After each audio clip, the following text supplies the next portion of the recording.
Acho que um aspecto fundamental da liderança é que ele possa ser capaz de mobilizar as pessoas, inspirar e influenciar as pessoas para que essas pessoas que compõem a sua equipe atinjam os resultados que a organização espera por ele. E a comunicação para isso é fundamental.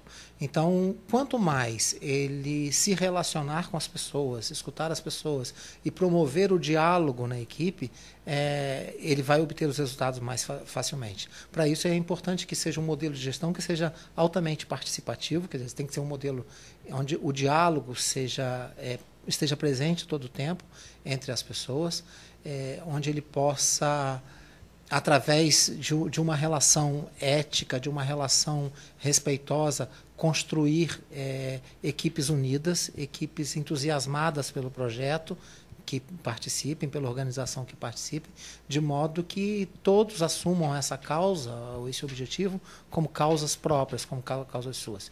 E isso, acho que isso define bem a liderança que a gente trabalha, né? Alguém que possa fazer com que todos assumam isso por um bem maior, uma causa maior, e que seja boa para todos. Os grandes mestres, os grandes sábios, acho que de todas as tradições espirituais, colocam a escuta como o elemento mais importante. Nós vamos ver isso, e aí eu não tenho propriedade para falar de outras tradições, como o budismo, mas a gente sabe que assim é. Mas no cristianismo e no judaísmo a gente vai encontrar essas experiências como experiência fundamental. Eu lembro por exemplo, na Bíblia, no Antigo Testamento, é comum falar assim, quais são os mandamentos de Deus. Isso está no Antigo Testamento. E muitas pessoas falam amar a Deus sobre todas as coisas. Só que tem uma frase que se esquece nesse mandamento, que quando Deus vai falar para o povo, a primeira coisa que ele fala é: escuta Israel. Isso não entra como um mandamento, mas a primeira condição é escuta.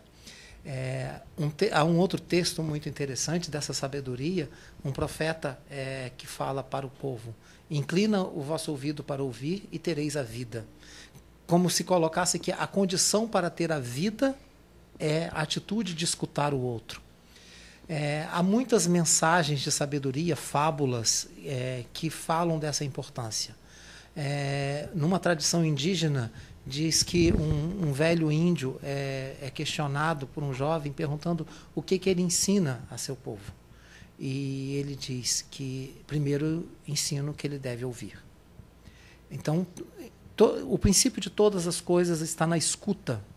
Penso que o líder que é capaz de escutar a sua equipe, os seus liderados, ele promove a participação, ele promove o respeito à dignidade do outro, às ideias do outro, o valor do outro, e só assim ele é capaz de reconhecer tais competências, tais méritos, porque ele é capaz de escutar. Mais do que falar, com certeza, a condição fundamental da liderança é escutar o outro. O dinamismo da tecnologia é muito mais rápido do que as lideranças. Acho que a gente não se deu conta de tudo aí. Acho que o exemplo aí mais recente é do Twitter, que é uma grande novidade. Acho que nem todos sabemos usar isso. Um outro aspecto, acho que importante disso, é a defasagem das gerações. Eu acho que a gente precisa dar atenção para isso. A geração emergente, que é chamada da geração Y, ela domina essa tecnologia e ela está cada vez mais presente nas organizações. Os estudos indicam que quase 50% dos trabalhadores hoje nas organizações são da geração Y. Entretanto, boa parte das lideranças ainda não é da geração Y. Isso não significa apenas cronologia, não é idade cronológica. A gente está falando de modelo mental, a gente está falando de paradigmas, a gente está falando de conceitos, de cosmovisão, e isso é muito importante. Quer dizer, se nós temos uma liderança que é da geração Baby Boomer ou da geração X, ela poderá não ter o domínio de tecnologia que tem a geração Y. E essa geração representa quase metade dos trabalhadores.